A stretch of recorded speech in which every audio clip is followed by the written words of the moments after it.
What is going on, everybody? Welcome back to the channel. I'm Sean Davis. Make sure you guys hit that like button and subscribe here to the channel. We are here for part 2 of our 25 under 25 series.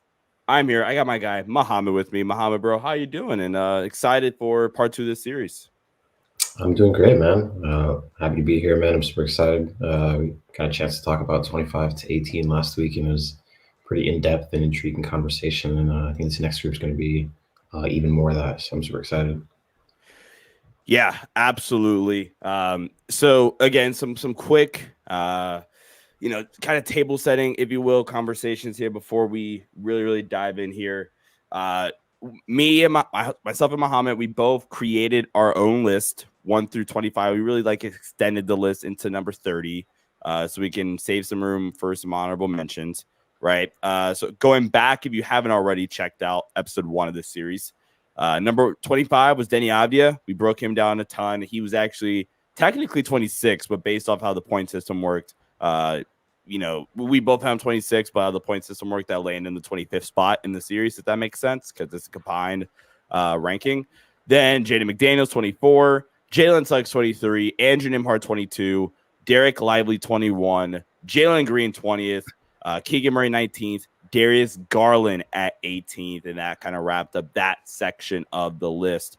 Muhammad, before we keep going here, is there anything in particular where you look at this first part that you say, yeah, okay, any major takeaways? I think a lot of major takeaways from this are that, we've seen the benefit of how these guys have kind of grown into their role this past year. I think a good amount of these guys outside of the rookie, Derek Lively, previous to this season really weren't emerged as key offensive pieces. I'd say maybe barring Keegan and Jalen. I think Darius Garland as well too, where this group was again, it was a tough ask to kind of get these guys set. There's so many guys that just barely made the cut, guys right outside the cut, outside looking in, that I really wanted to consider. But I think these guys are pretty much outside of some other groups. They're probably set to have some of the biggest seasons coming into the season. I think with a guy like Deni, new team, being able to be a lead option. I think Jaden McDaniels, he'll be probably a big X factor as to Minnesota's success this year. Jalen Suggs coming off a great year. I think there's so much he can work on, but there was so much that he did good.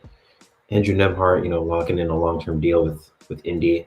I think he's going to be a main focal point next to Hallie. Obviously, Derek Lively, we've seen the rookie season that he had heading to the NBA Finals, being the most impactful rookie in the history of the NBA in the playoffs. So it's going to be super excited to see him take a second-year leap. Jalen Green, I think the Rockets' future ascension is quite literally built on his success, and if he can kind of sustain that over the long period of a season rather than a shorter stretch. I think Keegan Murray's probably going to take a hit this year given the DeMar DeRozan acquisition, but again, nonetheless, a super important 3-and-D piece that I think is going to be a lot more helpful defensively this year rather than offensively. And I think Darius Garland, it's just a matter of just staying healthy. I think we know how talented he is. One of, like you said, the shiftiest, craftiest guards in the league. Very talented young player, but just has to stay healthy and kind of work alongside Donovan Mitchell. Yeah, absolutely. And this is going to be a fun episode, part 2 of the series. If you guys are new, make sure you guys hit that like button and subscribe to the channel. Bunch of great content on the way, some film breakdowns, going back to look at 2011 Derrick Rose, who was freaking insane. Also, Kevin Durant film breakdown on the way. Number 21 in my power ranking series should be dropping here soon, probably tomorrow.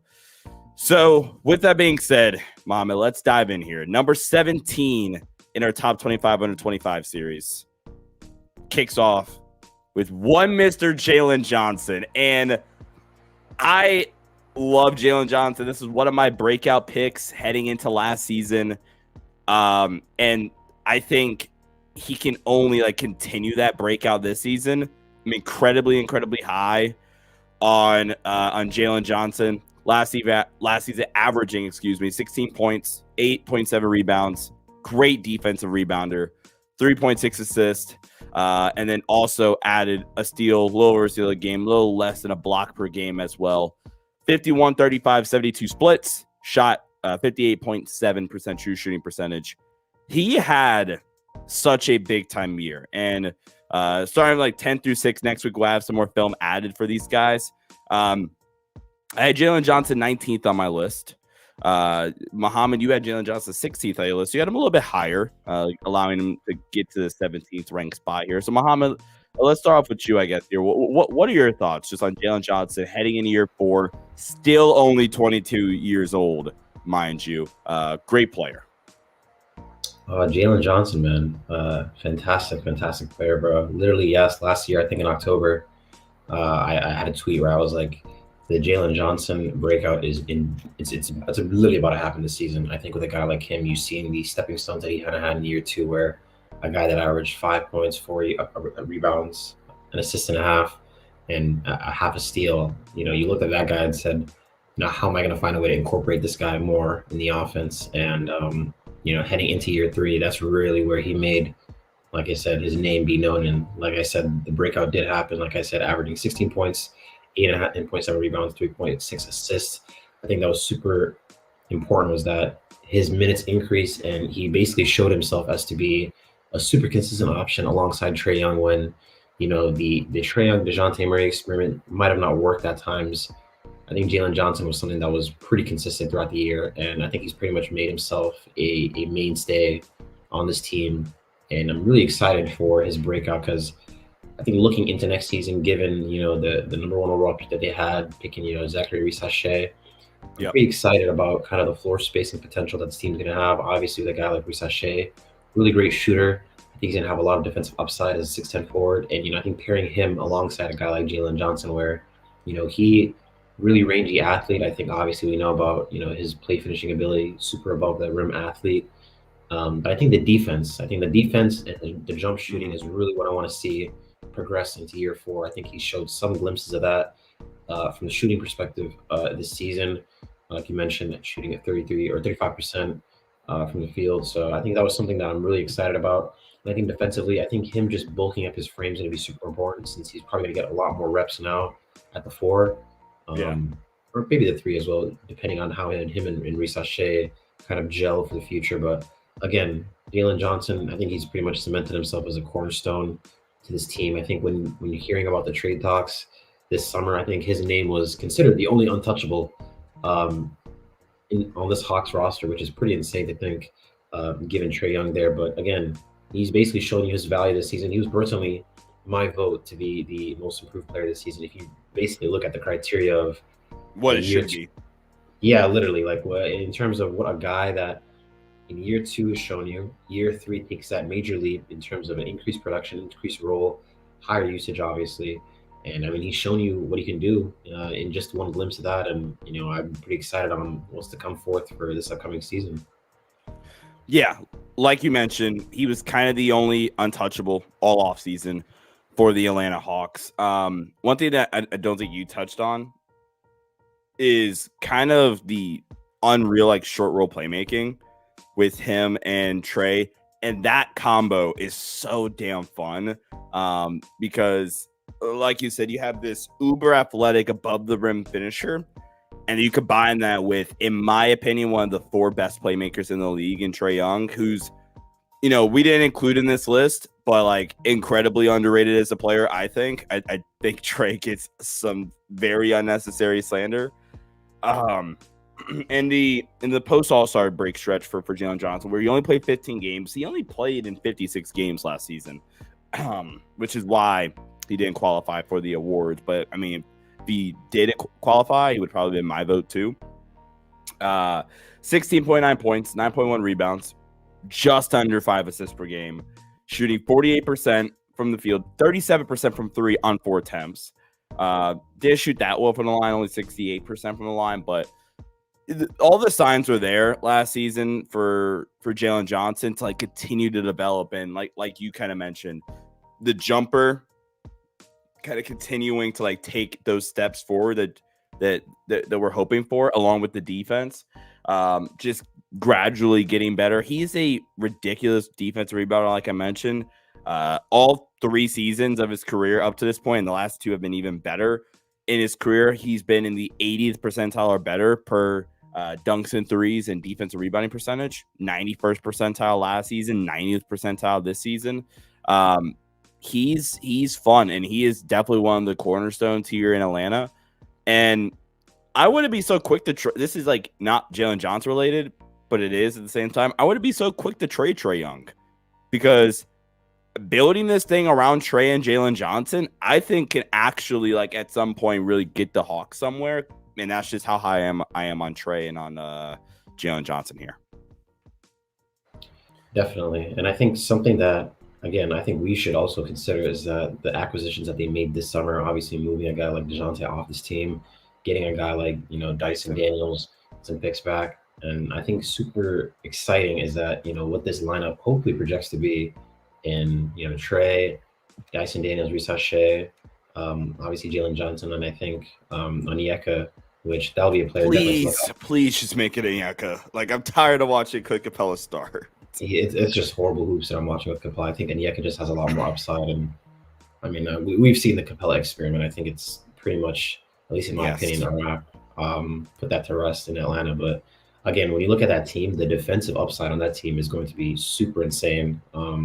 But again, I really think JJ's upside, I think he could take yet another leap. Again, when you look at a guy like him, like you mentioned, the playmaking upside, again, pair that alongside with the defense, I think my next progression for him as like a ball handling jumbo power wing, that's definitely my next archetype that I pretty much see in a guy like him, where he's able to just have some rare blend of like athleticism and skill, obviously specific relative to his position, an exceptional rebounder, exceptional slasher. And I think for him, you could just bet on him to be a really good player for next season. And I think obviously my biggest thing is how he's going to be able to gel alongside Reese Shea. Like I already mentioned, kind of give the breakdown on Reese Shea, but I really think the Hawks next year on the perimeter defensively are going to be super, super good. I think being able to have a guy like Jalen Johnson, who already is a really good switchable defender, and pairing that alongside a guy like Reese Shea, where, at 6'10", he'll be able to,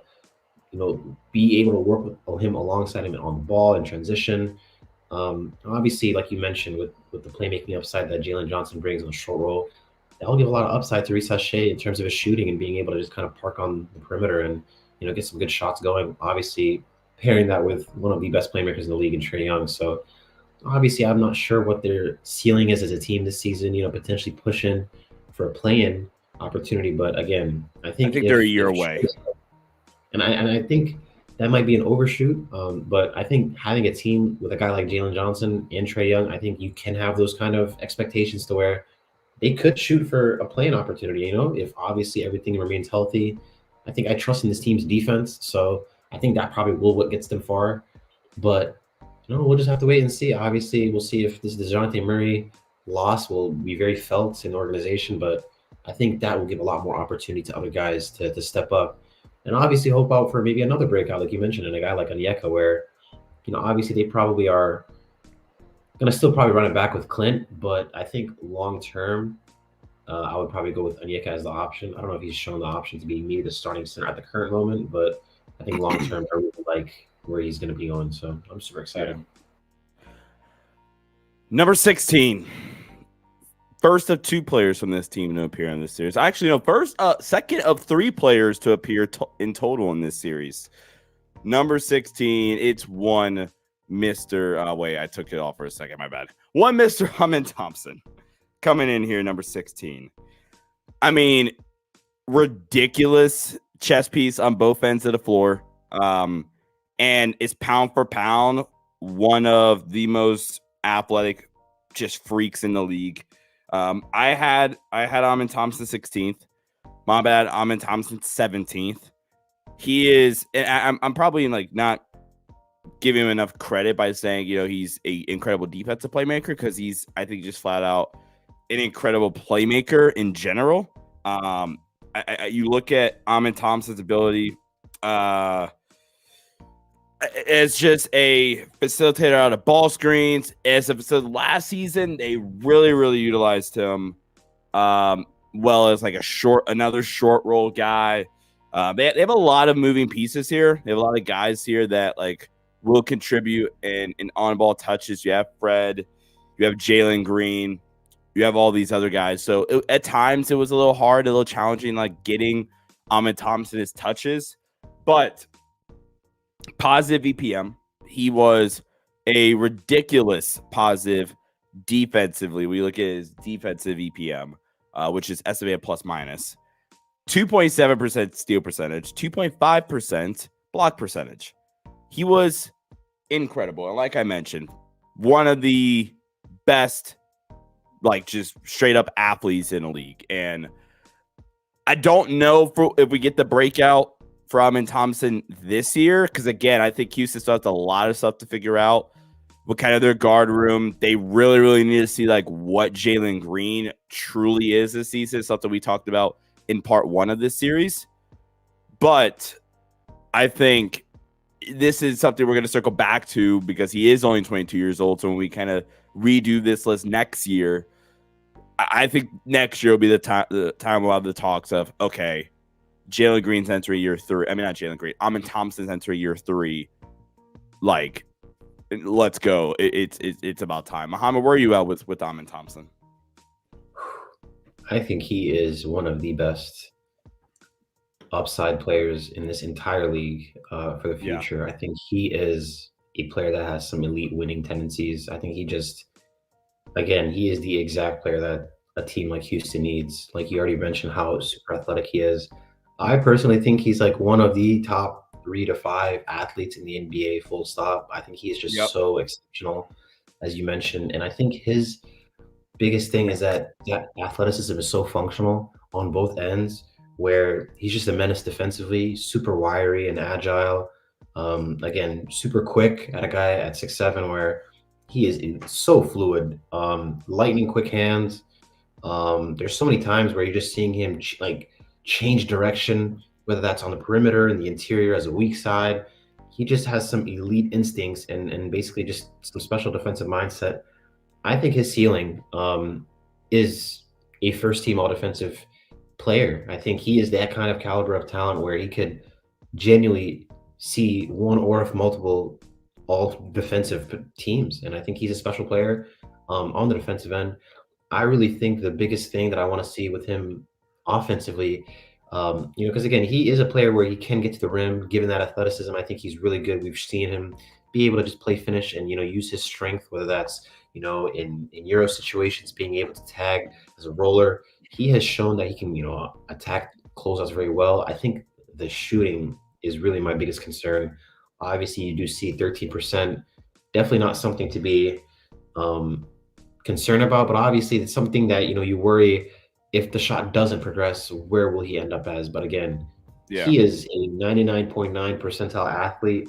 He's had it figured out on the defensive end. I think he's a player also that, can create his own shot. I think the next progression is him as a shooter.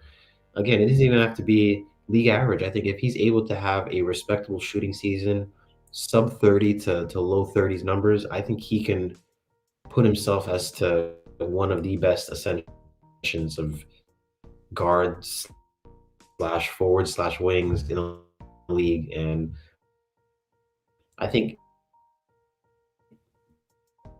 the direction of where Houston goes in the future,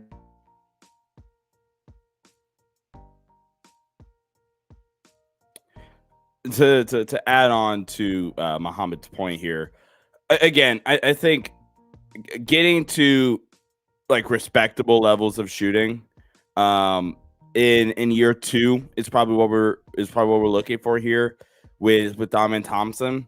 And then kind of like I was adding on to earlier, right? Then it's year 3 where we can really, really expect, Amin Thompson to take that leap. And I think we'll have a better understanding of what Amin Thompson is as a player heading into year 3. Like Mama said, unreal athlete, with a 5 or so just best athletes in the league. Good playmaker, could absolutely create a shot. Mama said some technical difficulties. We'll get him back in here in just a sec. But carrying forward here, number 15, Franz Wagner. And Franz Wagner is such a weird spot in the league right now. And I say weird because he's coming off of a playoff run where when he was effective, he had some incredible playoff games. I want to say, what would have been game 3 of that series against Cleveland, where Franz Wagner was just untouchable. And honestly, last season was a down year for Franz. It was game 4, excuse me, for Franz, where he looked really, really efficient and effective. But for Franz, it really comes down to like how consistent can the shot be? Can he get back to kind of year 1, year 2 levels of shooting? Where I mean, he was respectable again, shot 36.1% on, I mean, almost exactly the same amount of volume a year ago in his sophomore season. Just did the shot just kind of abandon him this year for one reason or another. And at times you could kind of see that like mess with his efficiency and effectiveness and things like that. But there were some games in that matchup with Cleveland, man. 26 points in an elimination game 6, 34 points in a blowout game 4, add on 13 rebounds. He is such a fun, versatile two-way piece. Where he is a good rebounder, he is a good kind of connective playmaker. And actually, not even connective, just a guy that can legitimately create offense for that Magic squad. They added more floor spacing around him and Paolo. And there's still like the flashes of brilliance in there from Franz Wagner. Where you look at like the month of January where he averaged 17, 5, and 4, but shot 48, 41, and 91.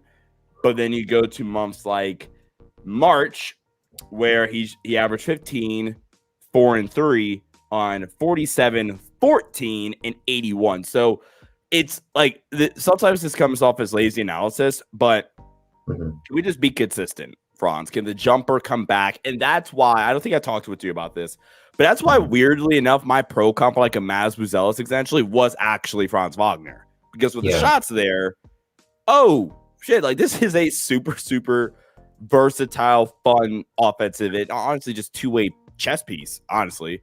When the shot's not falling, it can at times look rough offensively.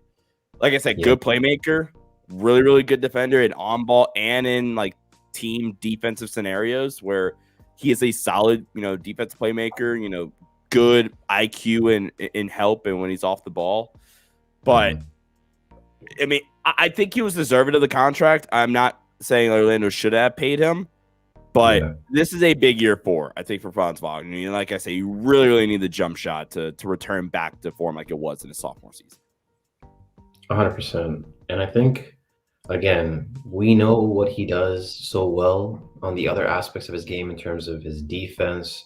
Obviously, he is one of the best relative to position self-creators, especially at generating rim pressure and just shot making in the entire league. And again, a guy where, he had a very, very strong summer with Germany in FIBA play.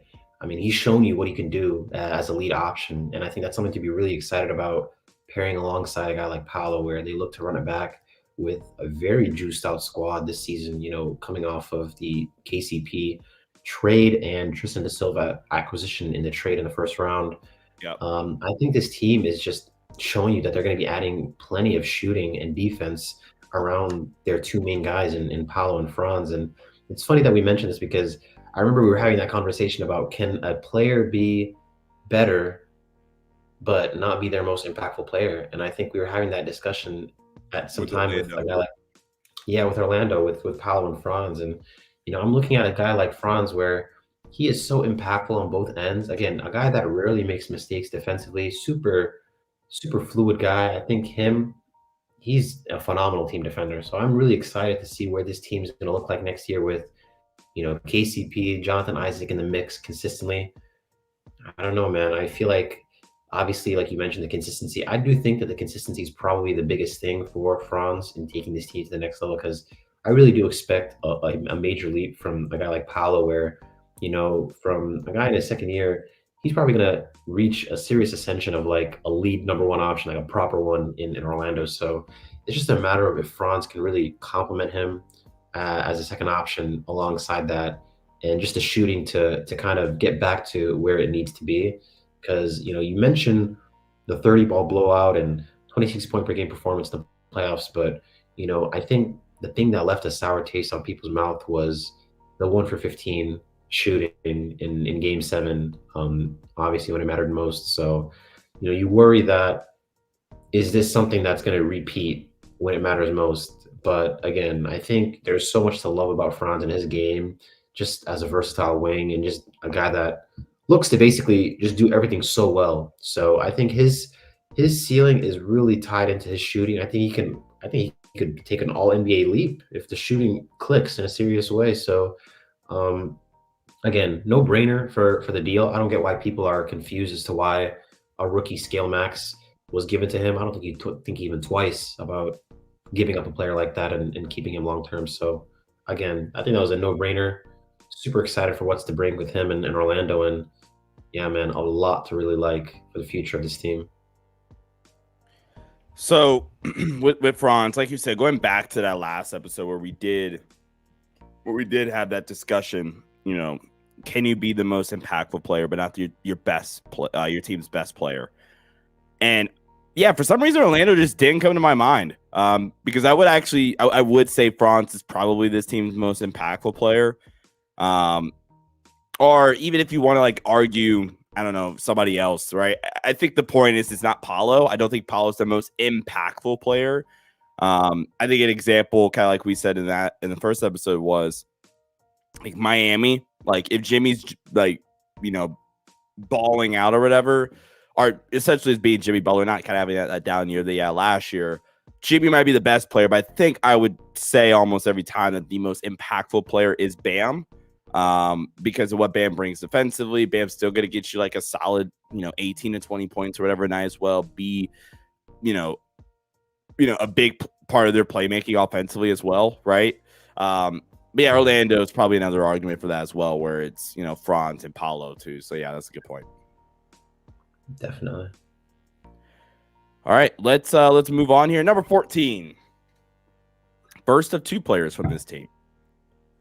Brandon Miller at number 14. So I guess I just never am going to have to stop apologizing because I ripped the Hornets to shreds last season for not taking Scoot Henderson. And that's nothing to do with Brandon Miller. Brandon Miller was still like comfortably the third best player on my board by a lot. I just thought Scoot was in any other draft class like the best player in that class. So I ripped Charlotte to shreds for that. But then Brandon Miller essentially from day one just comes out and says, Sean Davis, you, my friend, are a mark or an idiot. And, I'm just going to show why I was the second overall pick because he was incredible. One of my favorite film watches, like for my preseason power ranking series, I had the Hornets 23rd. So you get to go back and like watch some film on all these guys more extensively. And watching Brandon Miller last season was so damn fun. Unreal scoring prospect where his versatility as a scorer ironically reminds me of like current day Paul George in terms like of the ways that, Charlotte was able to utilize Brandon Miller as an off-screen target, give him his pick and roll touches, let him create and spot up scenarios as well. Things like that, can attack closeouts. And again, it kind of reminds me of how current day Paul George was used, where, okay, he could play off a Kawhi or a Harden, for example, right? Better example, potentially. Could play off a Harden, and now in Philly, could play off a Maxey and Embiid. Still going to get his touches, let him create a ball screens, good off-screen target, active off-ball player in general, good finisher. That is like the vision, I think. It was kind of cool to see that last season. The playmaking, I add that I think he needs to become a better passer, but I will say this. LaMelo Ball, who is still to come, him getting hurt might actually be a blessing in disguise. So what I mean by that is LaMelo Ball getting hurt caused Brandon Miller down the stretch to get a lot more aggressive coverages when he would go ball screens and things like that. And like when he was self-creating, like there would be times down the stretch where teams were legitimately putting two on the ball and forcing Brandon Miller to, try to pick them apart defensively and be a high leverage playmaker. And I think that is only going to help him as his career continues and the development, curve or whatever continues to unfold. So I love Brandon Miller. Unreal mid-range jump shooter, like if I didn't say that already as well. I actually want him to take more threes I think he shot almost double the amount of mid-range twos as he did threes. I think it's 217 pull-up twos and like 108 pull-up threes, something like that. So I would like to see him take more threes off the dribble. But I mean, Brandon Miller's fun. Defensively, still has some stuff he could clean up, but the flashes are there. And Brandon Miller, and I'll kind of this would be my segue to kicking it to you, Mohammed. Brandon Miller, I said this in my Hornets episode, that for the Hornets organizationally to take that next step and like continue to ascend in the East, this might be a hot take. To continue their ascension in the Eastern Conference, they need Brandon Miller to eventually become their best player. And I'll kick it to you off that. Curious what your thoughts are on that comment and your thoughts on Brandon Miller in general. I definitely have to agree with that. I think we've came to a point where you really can't trust that LaMelo can stay healthy. Again, a guy where he was this guy that was your main option on this team. But I think given the last 2 years, playing 36 games in 2022 and playing 22 games in 23, you really can't assume that LaMelo is going to be here long-term to play. I think something that's important was, like you mentioned, LaMelo going down with an injury was probably the best thing that could happen for Brandon Miller's rookie season in terms of his basically rise as a playmaker and also as a scorer, because I think I saw a lot more impressive performances as his shooting performances, regardless to him against like certain defenses.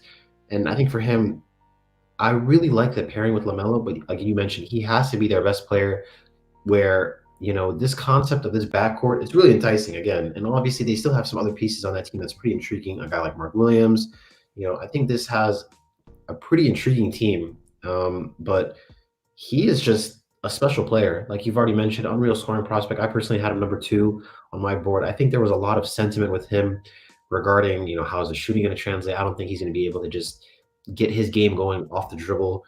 And also just, is he going to translate athletically and on the defensive end, which I think he pretty much blew those 2 issues out the water in the NBA, especially the last second half of the year where, he definitely was improved as a transition defender. He worked really hard, I think, on ball and being able to just make up in little ends of the floor.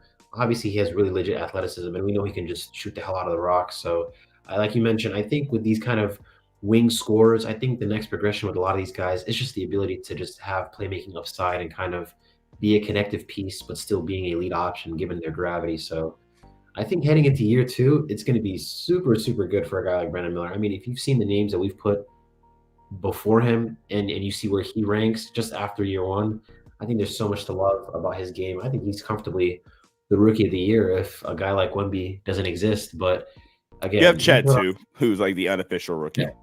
Yeah. Chet I'm putting this in air quotes, but with it specific to the 24 class, I think he is the second best player in that class.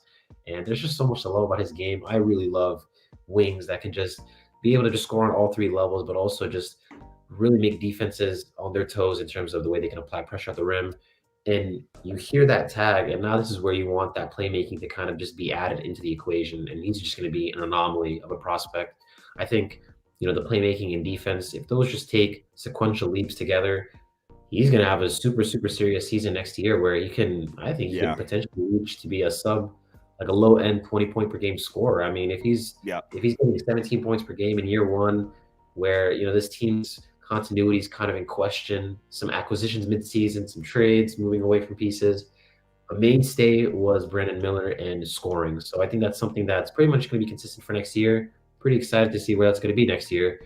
But again, I think I'm slowly starting to put my eggs in his basket as the kind of the lead guy for the future of Charlotte over a guy like LaMelo, where, I mean, he has to literally show me if he can string along more than 36 games in a season where, I mean, we've seen what LaMelo looked like when he was healthy. The last time he was properly healthy, played a full good season, they made the play-in and, they had a fighting chance, but it's the fact that they even got there. And I think LaMelo had an exceptional season that year. And that just tells you what this team could be if full healthy, and their lead guy is doing their thing. And I think now that you add a guy like Brandon Miller into the piece, I think we're still learning to see what a guy like Tajon Saloon, how he's going to be able to fit on this team. Again, another 6'10" guy, can shoot the ball, be able to get to the rim and defend, but to what level and how he's going to fit right away, that's pretty much in question. But again, lot of question marks on this team, but I think one thing that's definitive is Brendan Miller. And I think that's something that the Hornets are going to bank on next year. And I think that's a serious bet that's probably going to pay out for next year. Yeah, absolutely. I will add this. Brandon Miller is the highest player on my list, on my individual list, to be showcased here so far. But again, it's a cumulative list, combined list, excuse me, where, is, shared ranking. With Brandon Miller, one of the questions I posed going back to that Hornets episode was, like, what if he's just an all-star this year? And maybe like that is a high bar, but what if? Like what if year 2 Brandon Miller is, and I guess like the better way to pose that question is, what if he's like an all-star caliber player, right? Where, okay, he doesn't make it, but it's pretty clear that, he's on that like caliber of player. He is incredible, man. And again, apologies on end for all of eternity, even though I still had a top 3 player on my board in that draft class. He has also like a special level of pace too with the ball in his hand, like legitimately. He plays at his own speed. It's like Chris Middleton-esque of like pace and just getting to his spots, right? He's super, super fun. He's super, super fun. And the Hornets, for at least the first 2 weeks until the first injury pops up, are going to be one of my league pass teams. And I think that's something to be like, they're like in short bursts of like October, November hoops. Right. Team, special team. That, I don't know, man. December 1st, it's all right. It's time to pick a different squad. Time to tweak this ankle. All right. Speaking of tweaked ankles, oh boy. Oh man. Number 13. We actually kind of have these guys flip-flopped in terms of who we have higher on our list. I have Brandon Miller higher than this guy. You had this guy higher than Brandon Miller. Number 13 is LaMelo Ball, who I've kind of become this LaMelo Ball hater in air quotes. As you guys can see, the first kind of note we have here is, please, for the love of God, stay healthy. He's played in 3 years, 133 games, if I recall correctly, in 3 years, which is stupid low. And this is where I think I get the tag of being a LaMelo Ball hater. He is, and I'm not taking away any credit, he is one of the best playmakers in the league. I'm not taking any credit from that. Where I start to like differentiate myself at is, I don't think he's a tier 1 playmaker.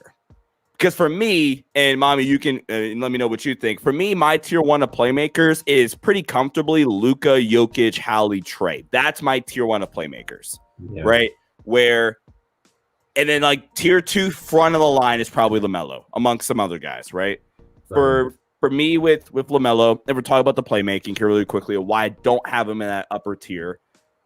It's not even necessarily the turnovers, right? Because I think all of those guys, because they are so like high volume playmakers, they're going to have turnovers. Like, Luka has turnovers, and some of his turnovers can be really, really bad, right?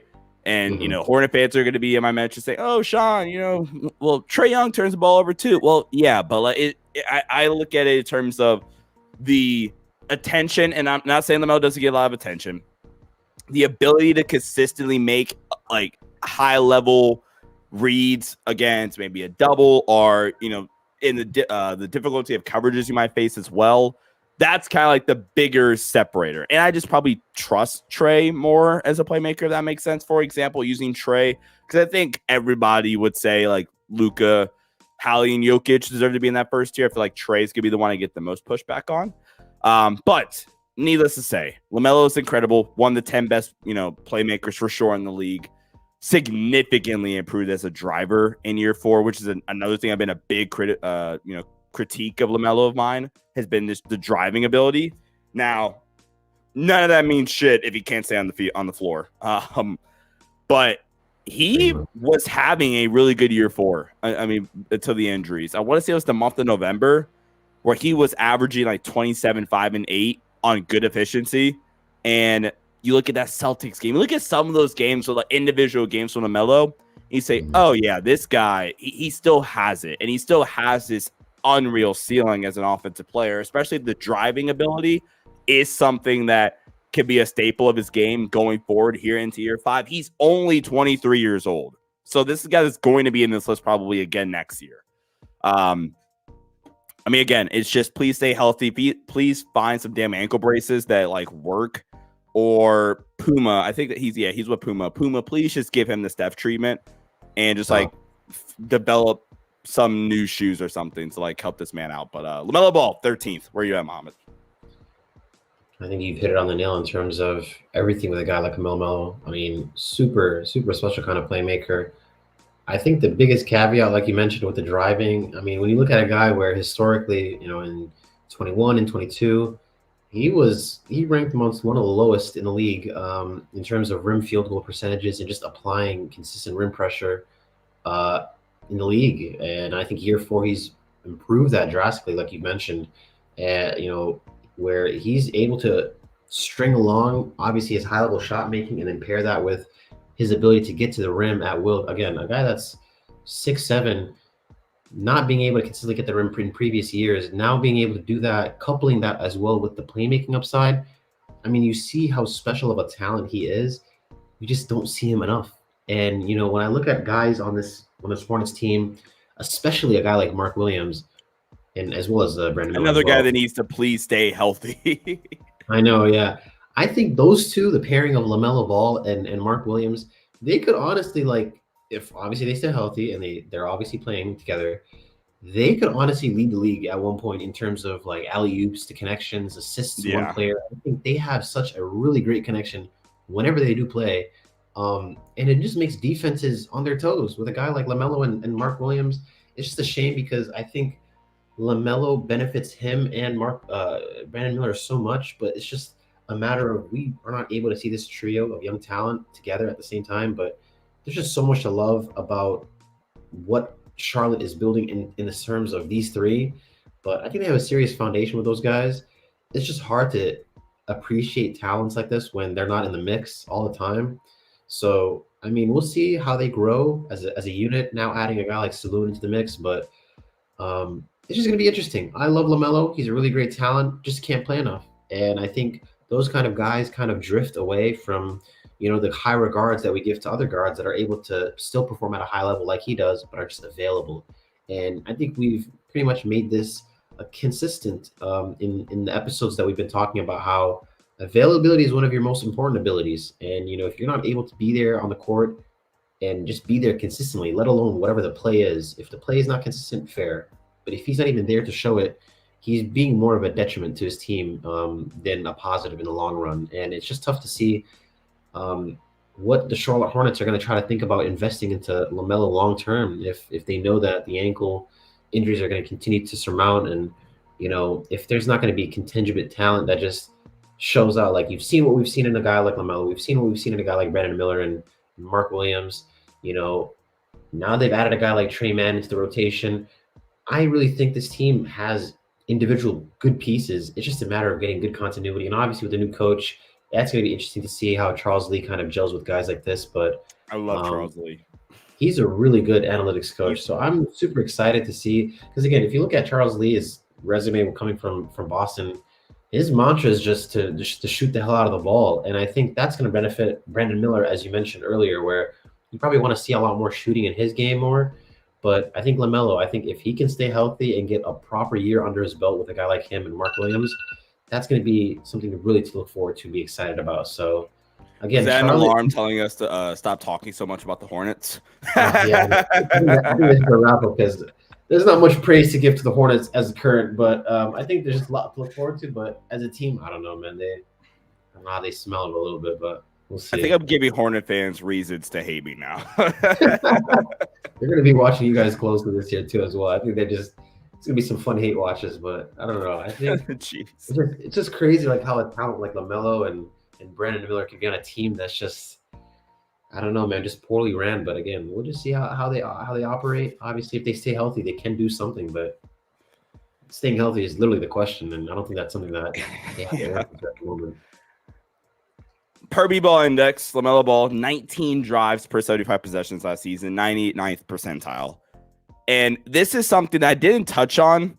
They're going to enjoy having JHS, LOL. Jeez. this is something we did touch on as much with Brandon Miller, but it's actually a concern of mine for the Hornets in general.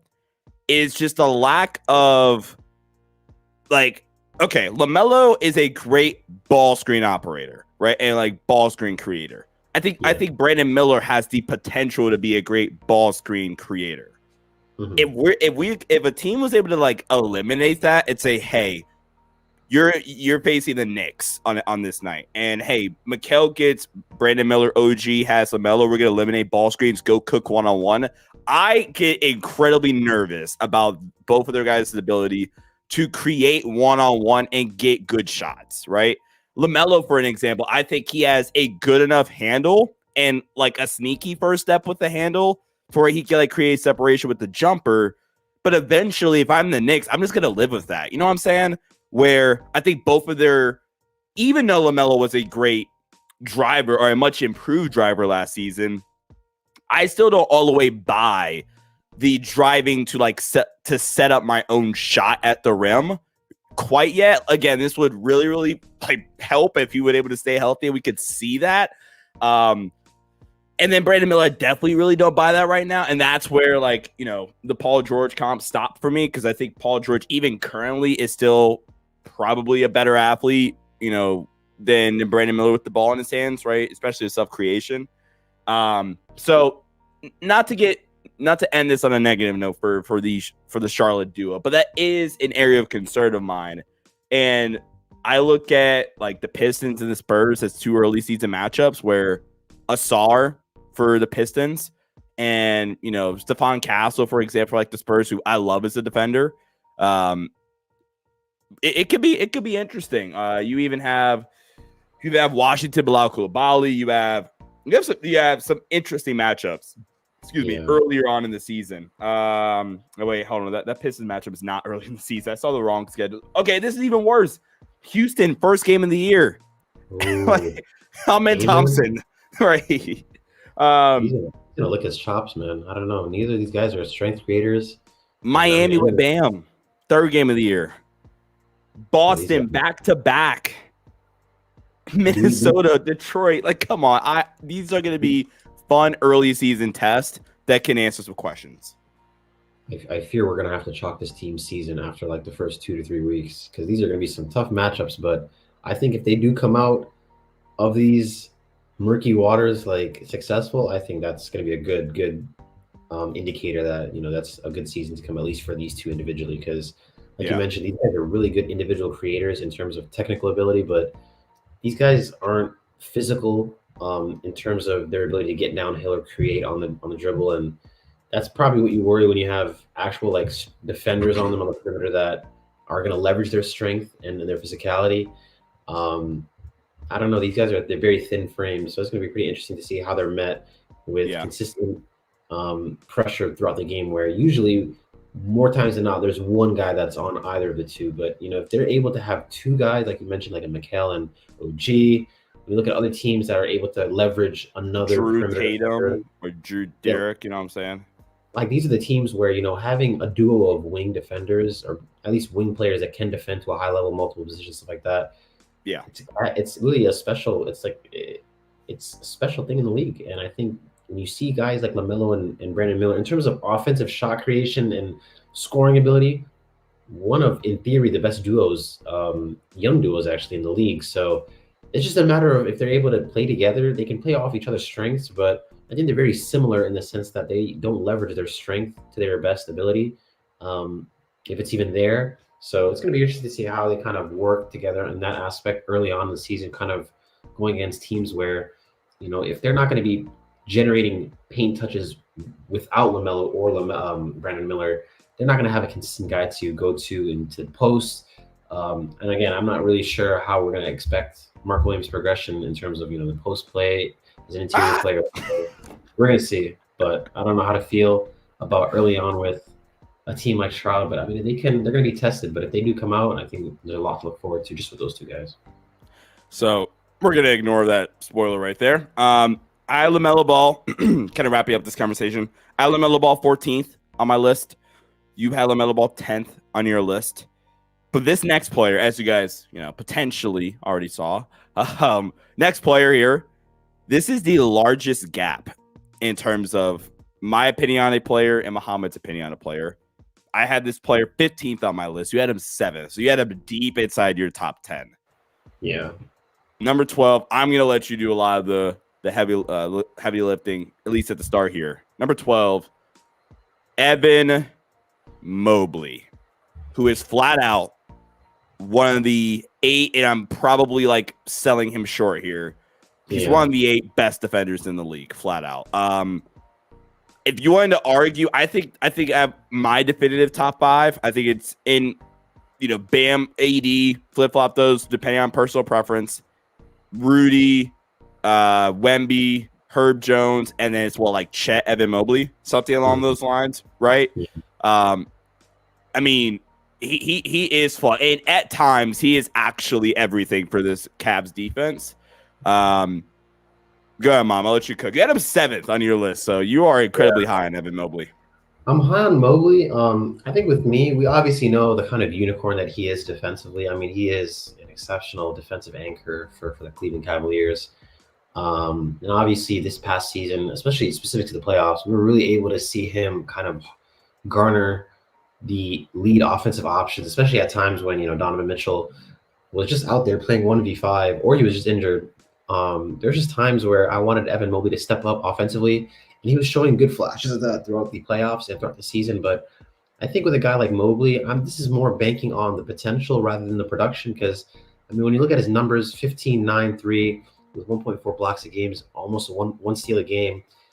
The numbers don't do him justice in terms of his impact on the floor defensively, but offensively, like you mentioned, he still has some offensive upside. I think there's a lot of things that I want to see improved in a guy like Mobley, where the shooting, I think that's one of the biggest things where, again, he shot 37%, but I think the number in terms of his shot diet doesn't really tell the full story, like in terms of his shot attempts a game and just not having consistent opportunities. If he's able to stretch the floor, I think that just opens up another dimension for this Cavs team where they might be kind of riddled of shot making consistently, at least outside of a guy like Donovan Mitchell. Because when you look at a guy like Evan Mobley, he only played 50 games this year. You look at a guy like not Donovan Mitchell, but Darius Garland, who, he suffered a fracture to his face early on in the season. He was pretty much inconsistent post that injury, I think the post All-Star break. And then also a guy like Jared Allen, where they really don't have a consistent game with him in terms of, is he able to incorporate himself in the game a lot more, put his foot in the gas early on. And then obviously a guy like Isaac Okoro, where, I really don't feel confident in him as a player, where he's pretty much the same player now compared to coming out of Auburn, but just improved as a three-point shooter, and that's it. And he's still undersized as a wing. So this team is oddly constructed, but I think with a guy like Evan Mobley, he's able to just take a leap as an offensive player. I think that's a really good thing for him in his game. I just don't feel confident in this team being headlined by a guy like him and Donovan Mitchell, where I think their strengths just kind of collide with each other. I think they both need the ball in their hands to be productive. And I think they're obviously going to delegate to Donovan Mitchell more because he's obviously the better player, without a doubt. But I think I'm being a lot more wishful in my thinking with a guy like Mobley, where, as to you probably had him lower on your list. Again, the shooting and the scoring, that's what I want to be able to see a lot more. But the defense is, it's very valid as to why I have him that high. He's super impactful defender, even if he just pans out as just an elite defensive anchor with good offensive upside. He's still a successful player in the current day of the NBA. And I think 7, at least for me, where I ranked him, was valid. I think obviously some guys behind him are a lot more secure in their offensive upside. Yeah. But I think for what he brings defensively, like you mentioned, one of the 8 best defenders in the league, he is extremely impactful, and hence why I have him ranked so highly. And it's just a matter of if he's able to just kind of pair that defensive acumen with, his offensive skill set. I think a guy that's, like you mentioned, pushing 7 feet, that's able to just move so fluidly, he should be consistently scoring in terms of the low post, being able to, attack the rim as a rim threat, and just be a consistent option, in the restricted area in the paint. So something's just not clicking in terms of the offensive output, but that's something that I'm kind of being wishful in my thinking and hoping that's what I want to hopefully see a leap in year 4. But again, for where I've ranked him, this is kind of just more so projecting out to the year. And hopefully if he does stay healthy, he can continue to be a very impactful player for the Cleveland Cavaliers and hopefully dictate, another potential playoff run, hopefully a deeper one than they did if they can stay healthy. So the Cavs are a weird team for me to talk about, I think. I think, low on the Cavs this season because so I was on a podcast last night, and I think the host is a Cavs fan or something along those lines, right? And so he actually, my thoughts on the Pacers, I said I like hands down like the Pacers more than the Cavs. And the best reasoning I could really give, and this might sound lazy, is that their team just makes more sense, right? Like 100%. the Pacers just make more sense in terms of continuity. The guys like just fitting together. Like we talked about Andrew Nembhard, for example, perfect complement to Tyrese Halliburton. And in some ways, he actually almost in-game low manage Hallie because of how good Nembhard is. Jarris Walker, Pascal, Miles Turner, Carlisle's a great coach. And speaking of coaching, that's where the Kenny Atkinson hire can maybe have some upside. Where you look at Kenny and you go, okay, can we get, an offensive leap out of Evan Mobley here, who's still only entering year 4? I think the contract, because he got the contract this summer, the contract extension, like completely justified. Because again, the defense is so insane to where if Evan Mobley entered I actually don't even know. And if you have an opinion on this, let me know. I don't even know what it would take. But like if he entered in like top 5 defensive player like stratosphere, if you will, this season, and he's not that far out of it. Like I said he's like for sure one of the 8 best, like between 7 and 8, depending on like who you have listed. But if he entered into unstoppable levels of defense this season, it would have surprised me because that playoff run was so good from Evan Mobley and such a kind of turnaround from the 23 playoffs where it at times looked really, really ugly. Looking at some like the per 75 stuff from 23-24, his EPM in the 2023 playoffs was minus 3.8, which is awful. He had a very, very bad playoff series. This year in 12 playoff games, EPM of plus 3.9. His defensive EPM was plus 4.1, which is absurd. He added 1.1 wins. He had 2.4 blocks per 75 possessions, averaged 17.3 points per 75 possessions. I mean, he's a really, really good rebounding threat as well.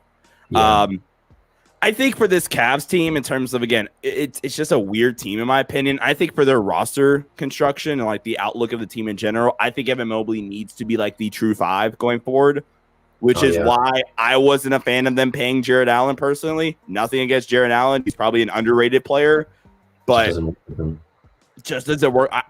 I'm tired of watching 2 big lineups from 2 like semi. I mean, again, Evan Mobley shot 37% from 3 during the regular season. Right. But when per 75 possessions, he's only taking 1.4 attempts. That means jack nothing to me. Right. He took a decline actually in the playoffs. I think he shot like 28% from 3 this playoff. So again, the number doesn't tell the full story. So I just don't like the pairing with those two. And also the pairing in the backcourt in terms of Darius Garland and Donovan Mitchell. And I already mentioned that like this team does not make sense in terms of the pairing mates that they have. Like Donovan Mitchell does not work alongside a guy like, actually I would say it's the other way around. I think Garland actually does not work with lead scoring options. I mean, we've seen this with a guy like Colin Sexton. We mentioned it when we were talking about Darius Garland, that he just doesn't work alongside guys that need to have the ball in their hands, because Darius Garland really doesn't have an off-ball game developed to where he should be if he is playing next to these kind of guys. And I think that's the same thing with a guy like Evan Mobley and Jared Allen. Like they just have kind of a push and pull effect in terms of their offensive input in the game, and who decides to make an impact. Where I really think it should be Evan Mobley that's consistently applying that pressure. Because again, when we look at a guy like Jared Allen, he's not going to be a guy that's going to be able to space the floor and basically offer up as a player outside of just being a rim threat or just kind of a paint presence. So this is really where Evan Mobley should just come in and kind of put his stronghold into the game, and like I said, continue to be a great finisher around the rim, but also space the floor and also create for himself, relative to like the free throw line area, elbow area. He needs to be a guy that imposes his will in the game, and he does that on the defensive end. So it's just a matter of, can he just find and like succumb some energy to do that on the offensive end? I think when you give a ball like a guy like him that's super long, rangy, big man, he should be able to impact the game to that level offensively. So it's just one of those things where I think his running mate doesn't work, and it could just be the setup with Jamie Bickerstaff's teams, and that's where I'm kind of giving him a clean slate with this Kenny Atkinson acquisition, but I think that'll suit a lot more for their guard play more than their front court. Which, I mean, if Kenny Atkinson working with guys like Darius Garland and Donovan Mitchell is going to help them more, that hopefully in turn should help Mobley's game more. But I think I'm going to hold back on expecting on what I want to see from Hope Mobley early on in the season until I can kind of see what he looks like under Atkinson. But projecting out what he could be, if the offense clicks and just being able to work alongside a guy like Jarrett Allen, where I mean, they were pretty much marketing the two guys in terms of Jarrett Allen and Darius Garland this summer in terms of like, can we move these guys and kind of make Mobley and Mitchell the kind of the headline of the team? But I don't know. It looks like they're going to run it back. It's going to be interesting to see how they gel. But I think this team doesn't make sense. But individually, they have talents that can win you games alone. So I don't know. I mean, when you're watching that playoffs and you see Evan Mobley guard a guy like Franz Wagner on the perimeter, and he just eliminates him at the rim and just basically wins them the game and takes it basically to an elimination game that they need to win, and they ultimately did. Those are the kind of games where you show that Evan Mobley makes plays that win you literally playoff series. So it's just a matter of if he can hone that skill and impact that same level of ball on the offensive end. So we'll just have to wait and see. So this is okay. So this is kind of entering a different conversation here, but I'm very curious because I want to see how much we differentiate, how much we differ here. What would be your top 10 defenders in the league? Top 10 defenders in my league. Order or no order? Let's go order. Let's go order to make it interesting. Because, yeah, okay, go ahead. Top 10 defenders in the NBA. We can start 1 through 5 and then work from there. Because for me, 1 through 5 would be AD, Bam. Again, that's like you can flip that. It's based off personal preference. If you want elite rim protection and turn down the versatility sliders just a bit, AD, ramp up the versatility sliders, maybe turn down the rim protection sliders just a bit. That's Bam. Personal preference. Then it's like, then it's like Rudy, Wemby. Again, you can actually kind of flip flop those two either way you want. And then for me, Herb Jones is 5. I think he's the best non-big defender in the league. That would be my 5.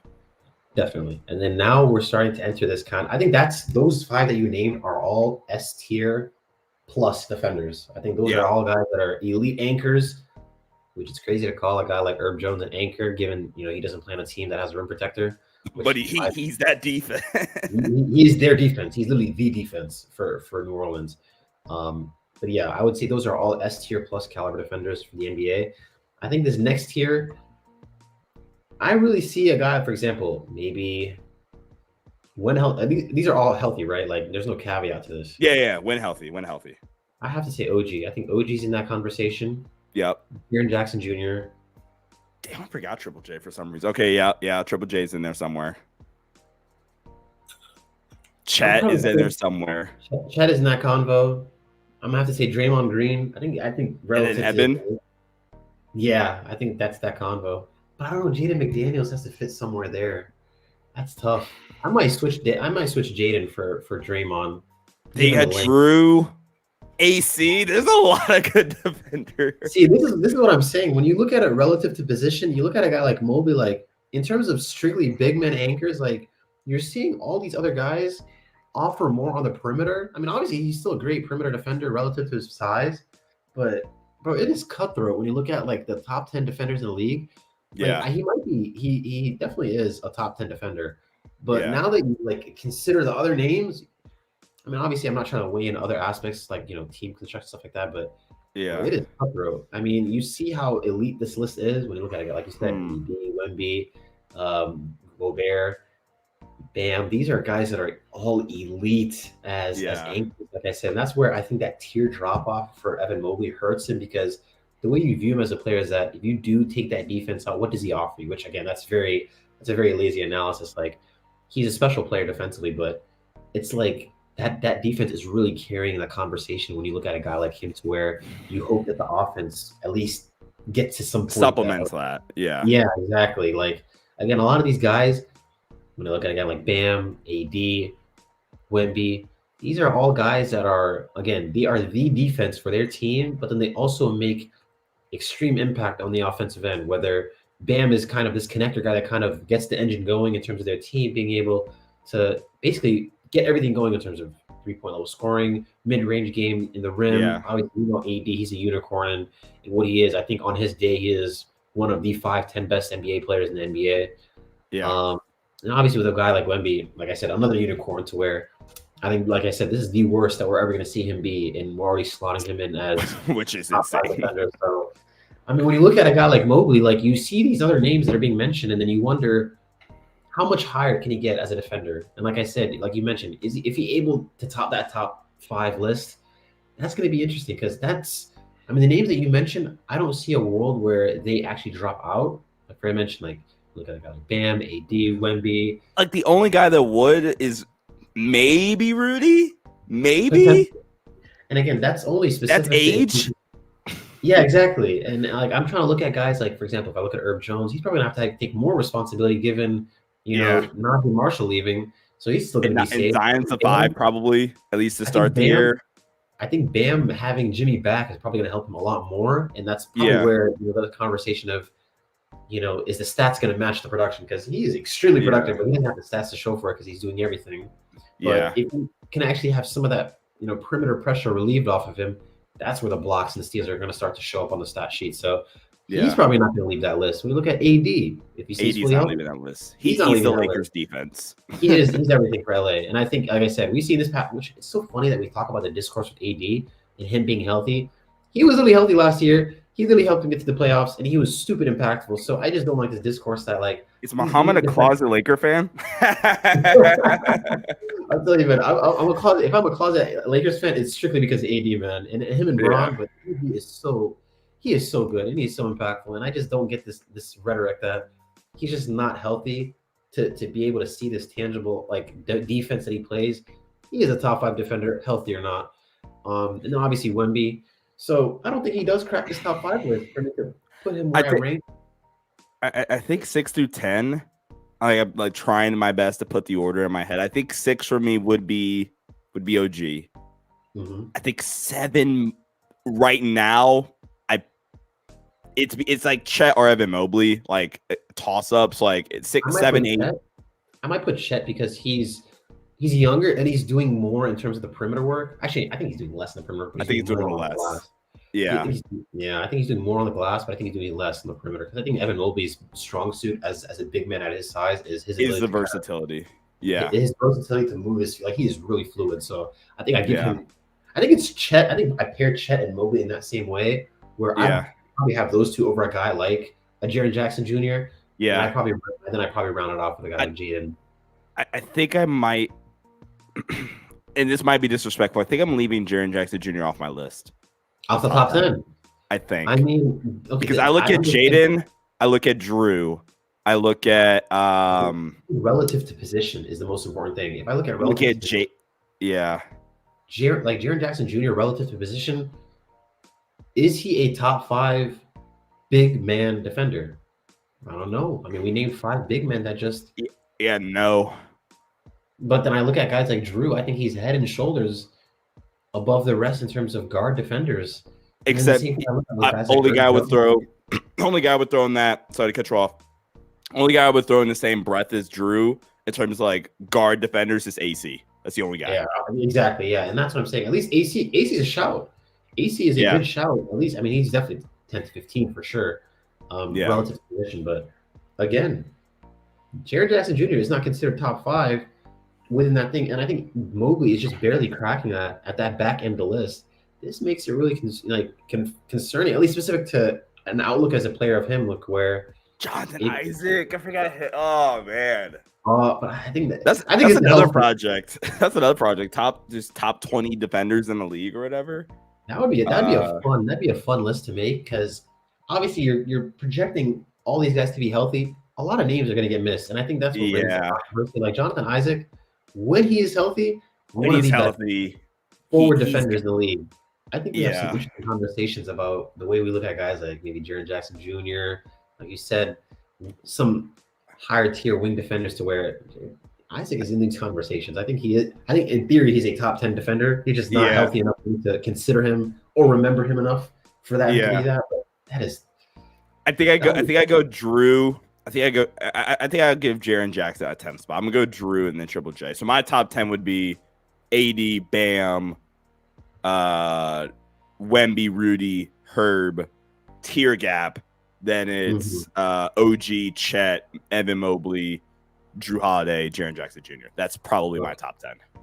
Gotcha. I see. Interesting, man. This is gonna be tough, man. Jaden, I think Jaden does have to I take love that lead. Jaden. I love Jaden. Yeah. I think Can I just Jaden think just add more like contact strength? Add more like contact strength and just like core strength in general. Okay, top 6, top 7. Like he's at OG levels. because the thing is, like, you see that contact strength affect him in terms of like, because again, on the perimeter, his length helps him. But I think once he starts getting into that weak side rim protection and being able to just kind of post up with defenders, that's kind of where you start to see the frame affect him to where, I mean, when I look at a guy like Herb Jones, I kind of give him that benefit of the doubt because, I mean, he's guarding bigs, wings, and guards. He's And guarding everybody. He's guarding everybody and he's holding his own because the strength is there. And also, I mean, he's stupid IQ and in his hands. So I think that's where I give him the nod as the best, like, non-big defender over a guy like Jaden, like, comfortably, is that strength. But this list I'm is so tough. mad Herb is like about to turn 26 because I really, really wanted to shout him out in this series. I'm so mad he's about to turn 26. Again, when we were having this conversation about who we're putting in there, I already slot like this. The 17th. Herb was in 11th your top 20. He was in this range. This, like, I would have had him probably like 17, 18 range. But this podcast, this episode, this is where we were going to talk about him. Like, he is that good. Obviously, I probably view him a lot higher in regards to maybe the rest of how NBA Twitter views him because I think they value big men defenders as some of the best in the league versus non-anchor defenders being ranked. Because again, I think like the way we view Herb in terms of, like I said, maybe being a top 5 defender in the league, even though he's not a quote unquote anchor, he is the anchor in theory for that team. Again, a team that has no rim protector. How did they have a top 8 defense from New Orleans with no rim protector? I mean, not even a rim protector. You just have a guy like Valanciunas just standing there. He is able to basically anchor a top 8 defense with his defensive prowess. All NBA this year, the only non-big player to get selected into the first team All NBA defensive team. So, I mean, that just shows you the kind of breadth that he's being mentioned in, and also the breadth of other big men that we have to kind of consider. And we look at other guys, like I mentioned, like Chet, Mobley, Jaren Jackson. It's like these are the kind of guys that are going to have to fight to get tooth and nail into these kind of conversations. We still rave so highly about these guys.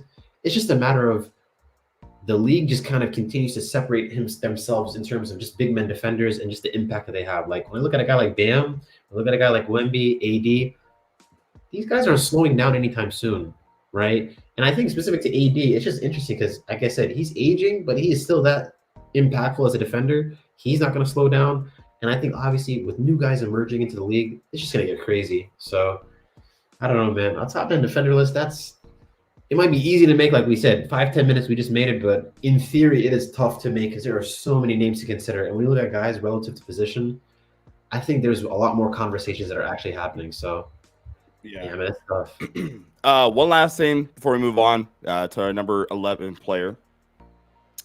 With Evan Mobley, I mean, again, he's obviously incredible.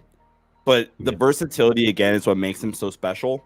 If you look at like the different amount of offensive archetypes they defends per B-ball index, I'm going to read off some like the more prominent ones. So obviously he is a big at the end of the day. So he is going to spend a lot of his time guarding bigs. 26% of the time he's guarding roll and cut big. So think like your traditional fives, I would say, right? That are set screen rolls, stuff like that, right? 16.7% of the time he's guarding stretch bigs, right? So immediately first guy that comes to my mind when I think stretch big is like a Chet, right? A little more versatile, things like that. Then after that, 15.6% of the times he is guarding shot creators. Most of the time these are wings per B-ball index.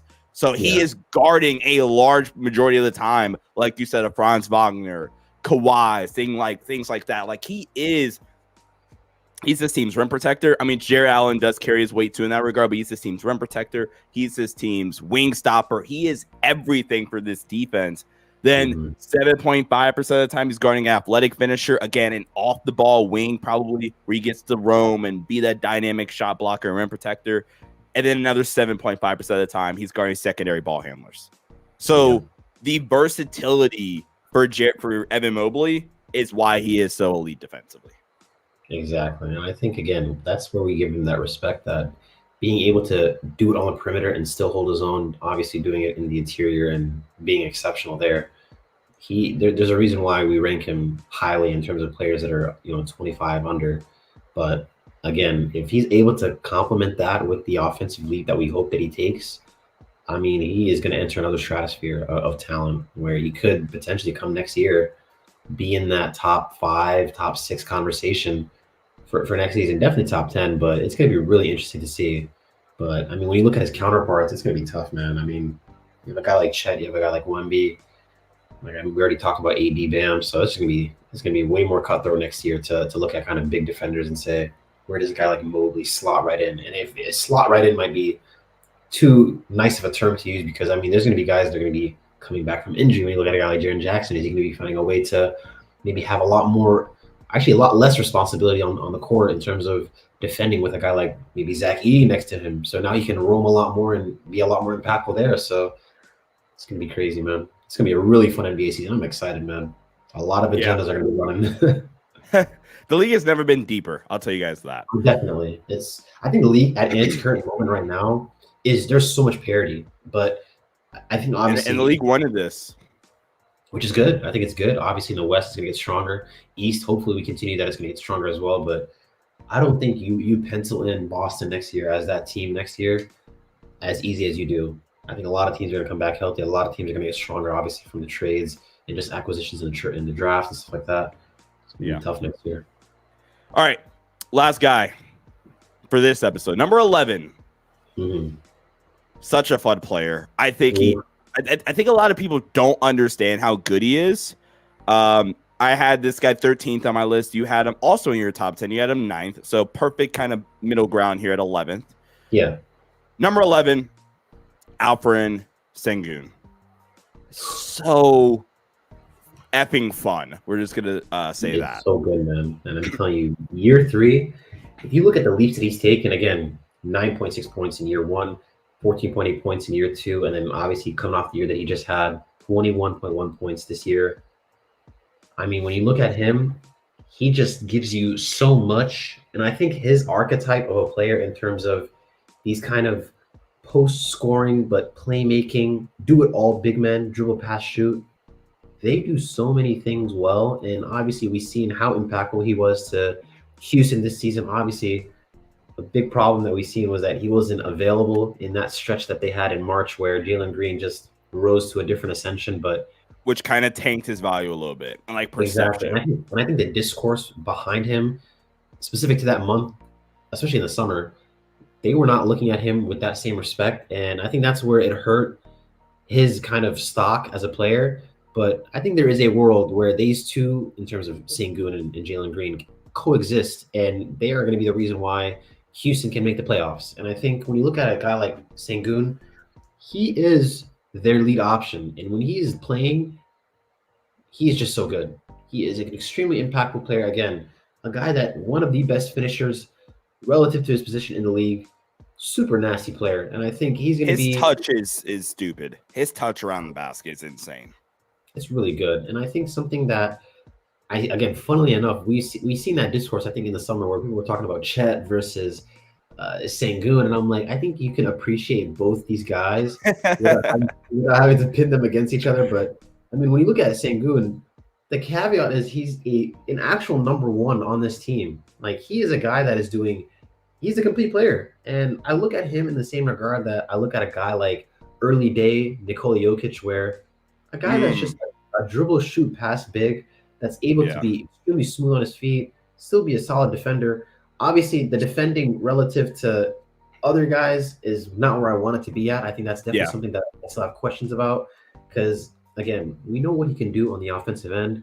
If this team has aspirations to kind of make it to the playoffs, what is it going to look like with Sengun in terms of, is he going to be hunted on the defensive end? I mean, we've seen literally Rudy Gobert get hunted, and he's a 4-time Defensive Player of the Year. I mean, the discourse around him right now is really bad, so I'm not going to try to add to that. But specific to that, we're seeing big men get hunted, even regarding how good of a player their resume is.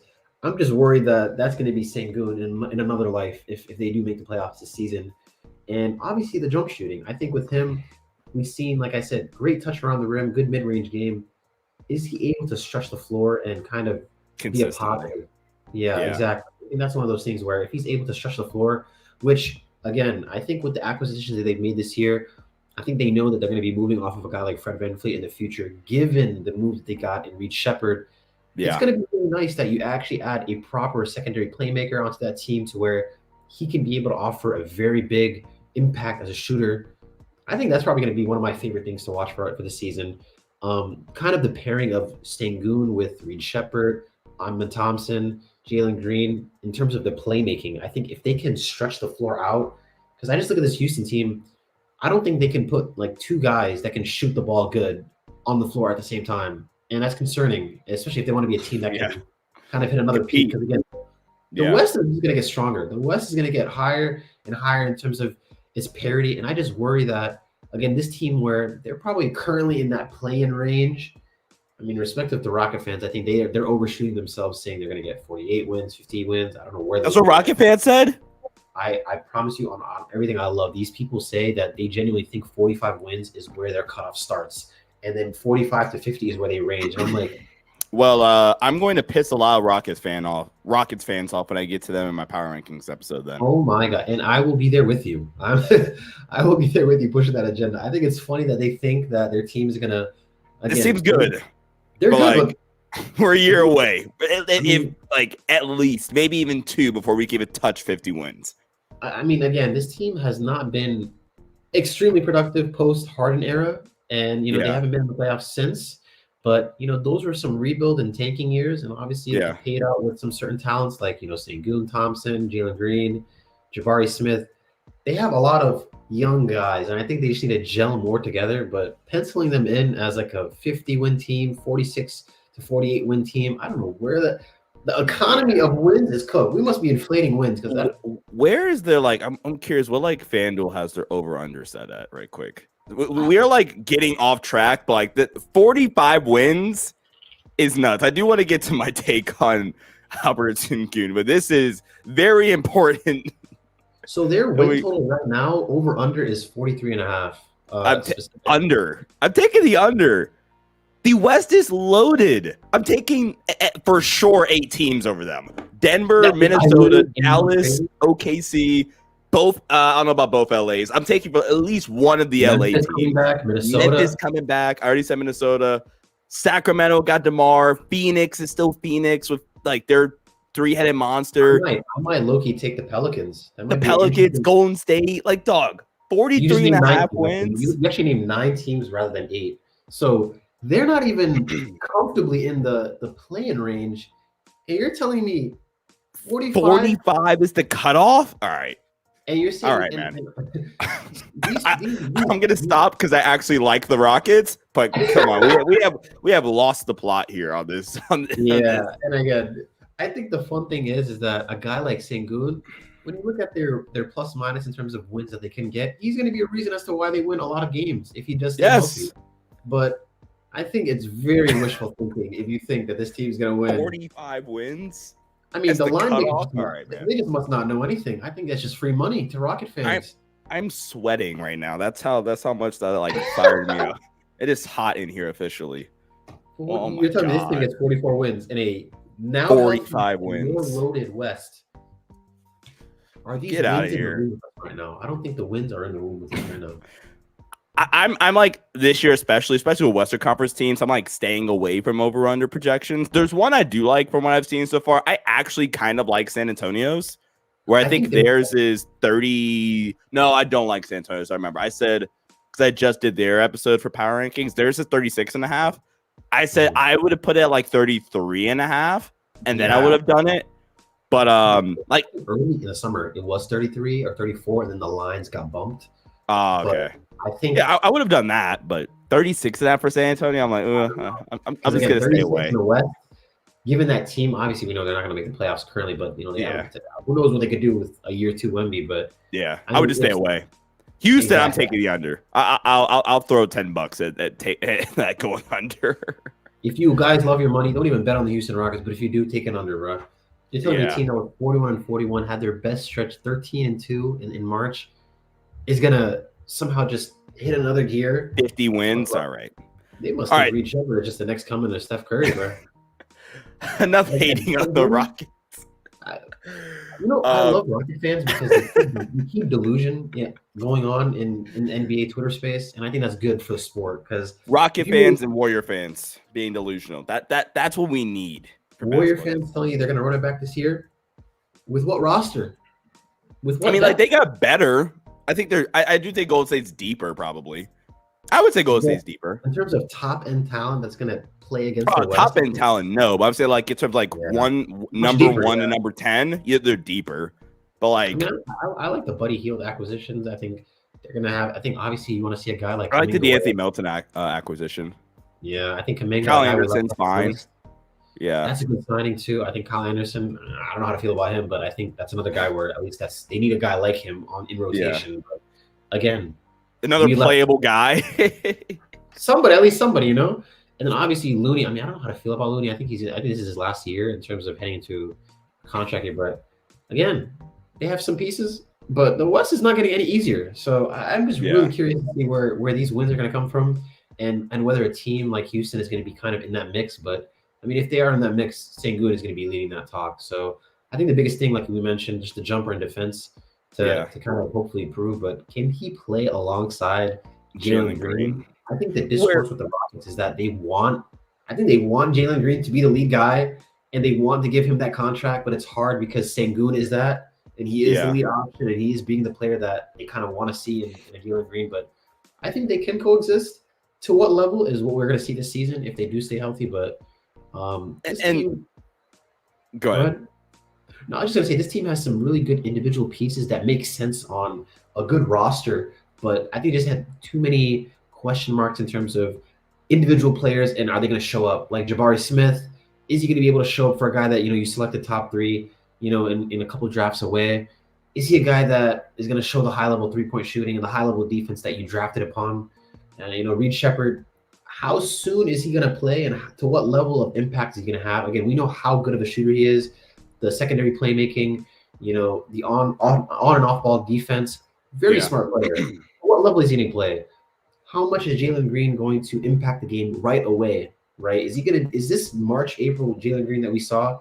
Is he going to come in October, November? Right? Is he going to be a guy that starts off hot and rides off of that rather than being kind of a end of season stat boost guy? Yeah. And, there's just a lot of question marks. So I just don't see what I can't wait for my Rockets episode now. I can't wait. It's going to be fun, but it's just going to be interesting. How do you guys pencil in the Rockets to be this team when I just think 50 wins? My goodness. Really quickly before I get to my take on, because somehow I've still not given my take on Sengun. We've kind of danced around the subject a bit. I put out my list of top 10 defenders in the league that we kind of came up here on the spot. And one of the comments is the best defender in the league has been the 21st, 11th, and 16th defense in the last 3 seasons. And then somebody also in the comments, defending my take on AD being the best defender, goes, imagine how shitty the defenders around him have been for that to happen. Hell, we added Bando as the defender next to him, and boom, top 1 defense. This is 2022-23 season. Really quickly, this is where I think the discourse of defensive players is so off with the NBA. I think when you evaluate defense, when people evaluate defense, the number one thing people look to a lot of times is individual defensive rating, which is one of the worst stats in all of professional sports. Defensive rating and completion percentage for football are two of the worst the worst stats in sports.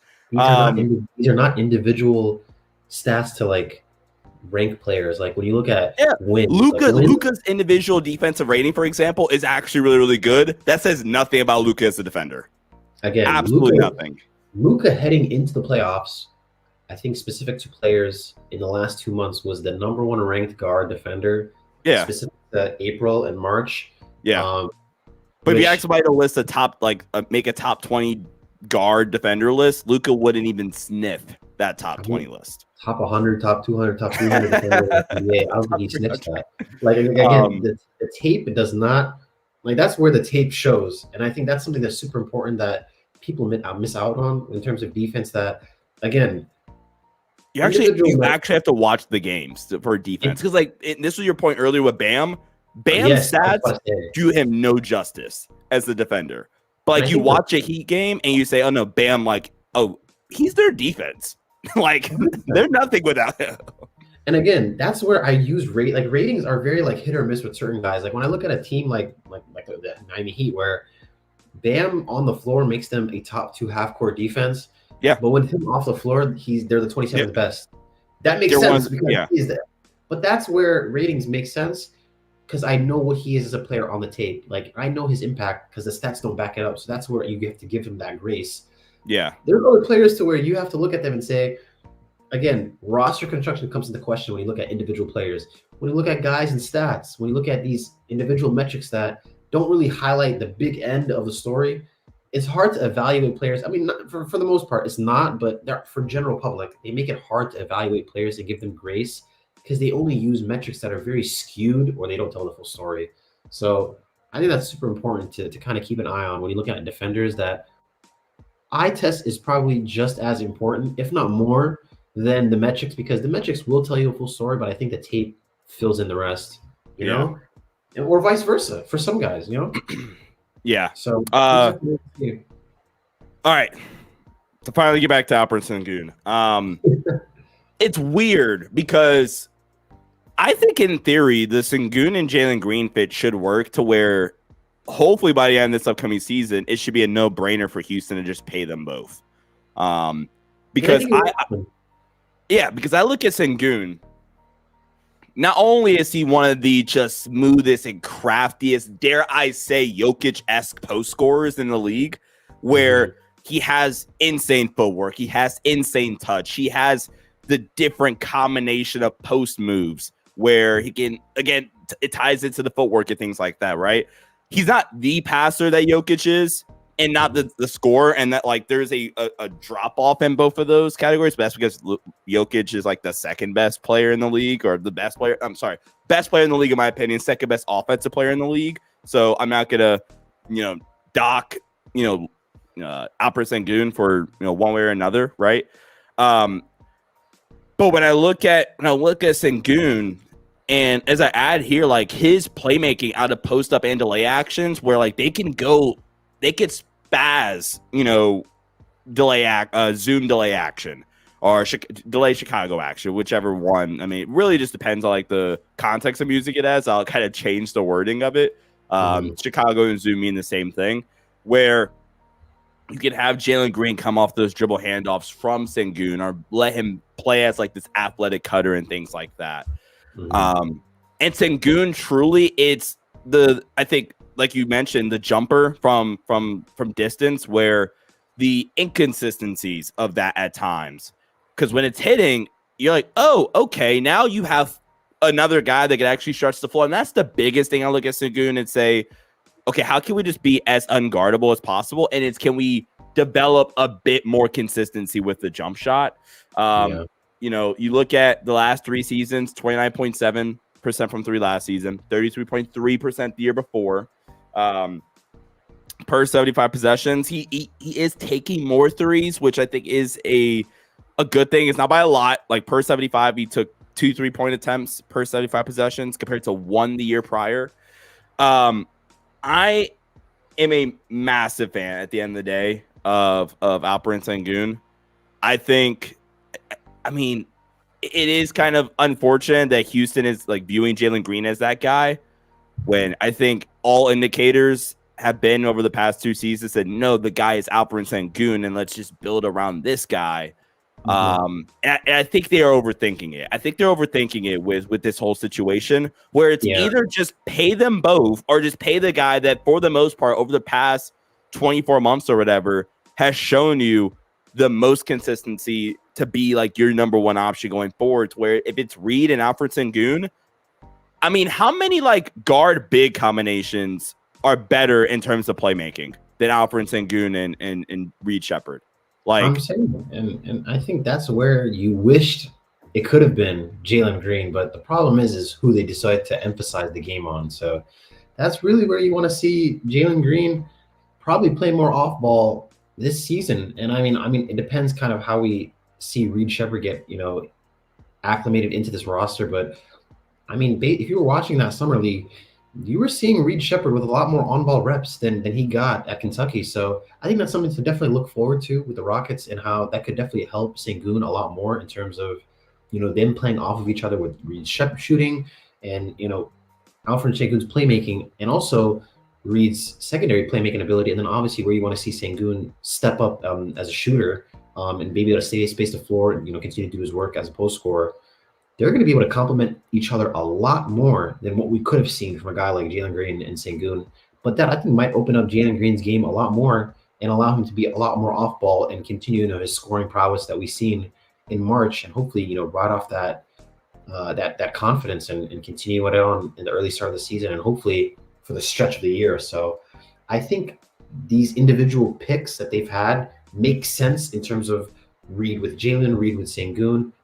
What we want to see is Sengun to Jalen Green. So I think that's the biggest question mark. We haven't really seen that been answered in the last 3 years. And I don't know. I mean, with this team, maybe we'll see, obviously, with Ime Udoka, getting a proper first year under his belt. I think there's a lot to like with that. And I think there's still a lot to improve. So I think the Rockets are at a solid place right now because they know what's to come with their team and kind of the leaps that they expect to see. I mean, we haven't even mentioned a guy like Amen Thompson where, if he does take that shooting leap where, we're not even asking for sub 30 numbers. I mean, if he's able to just be respectable and continue to attack the dribble and close out as well, he's going to offer himself because, again, he is a very underrated playmaker as well. So I think there's just so much room for teams, especially like the Rockets, to expand on their offensive playmaking. And with these guys, I think Sengun is obviously going to lead that conversation, but it's going to be really fun to watch the Rockets next year and seeing kind of how they all gel out. If they do stay healthy, one of the better playmaking teams in the entire league, top to bottom. So it'll be fun to watch. So next week, we're going to have players 10 through 6. We're going to have a really, really fun discussion with all these guys. We're going to have some film for these guys too next week.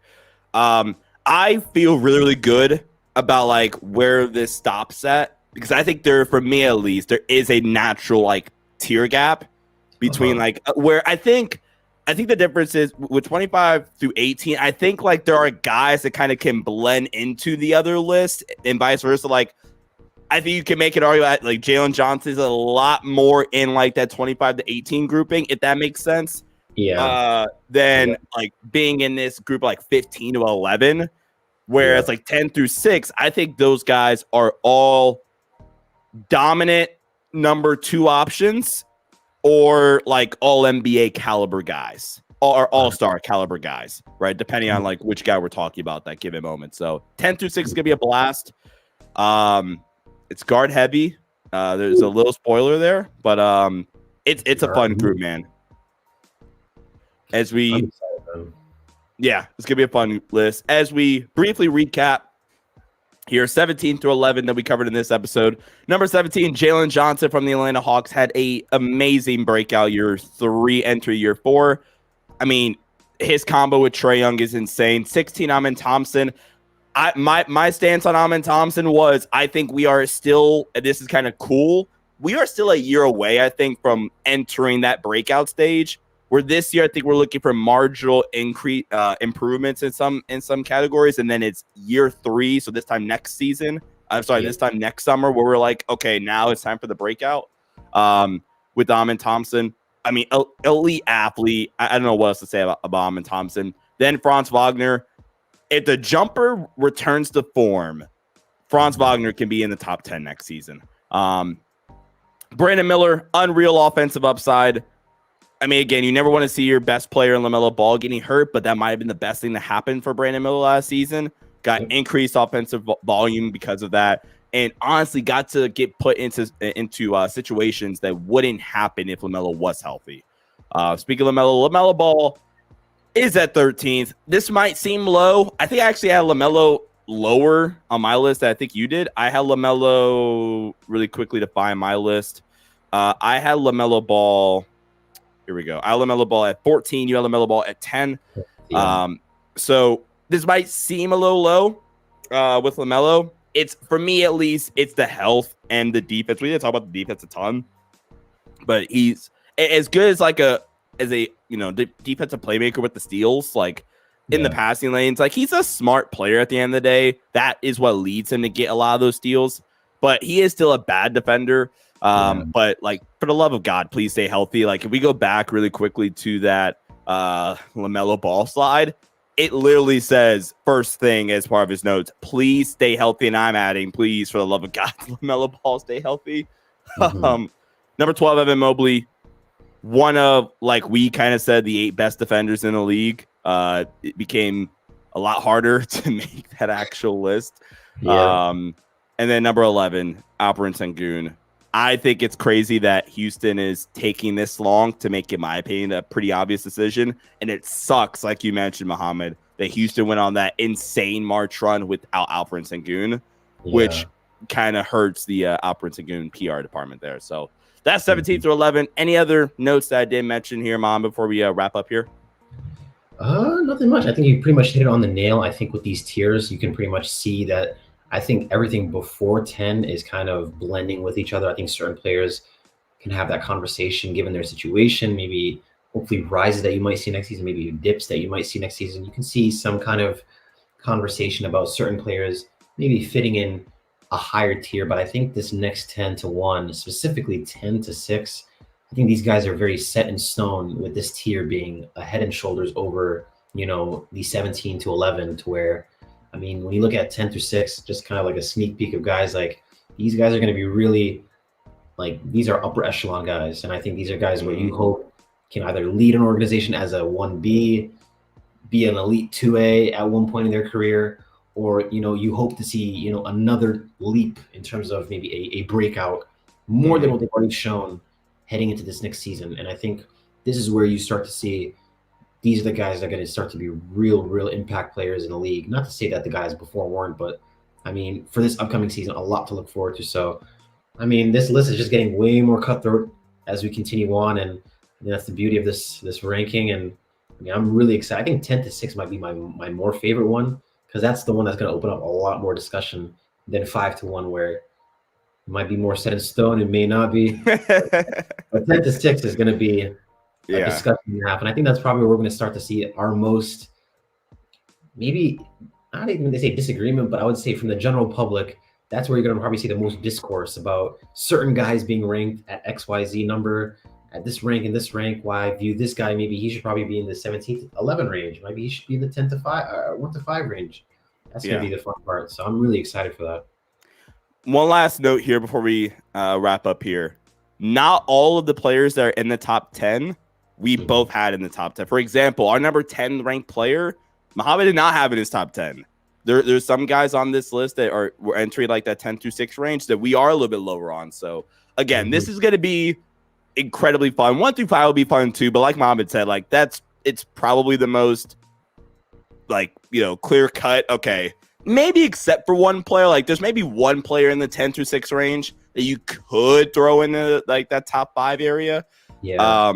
But outside of that, like the top 5 is pretty much, these are like these are the 5 best players.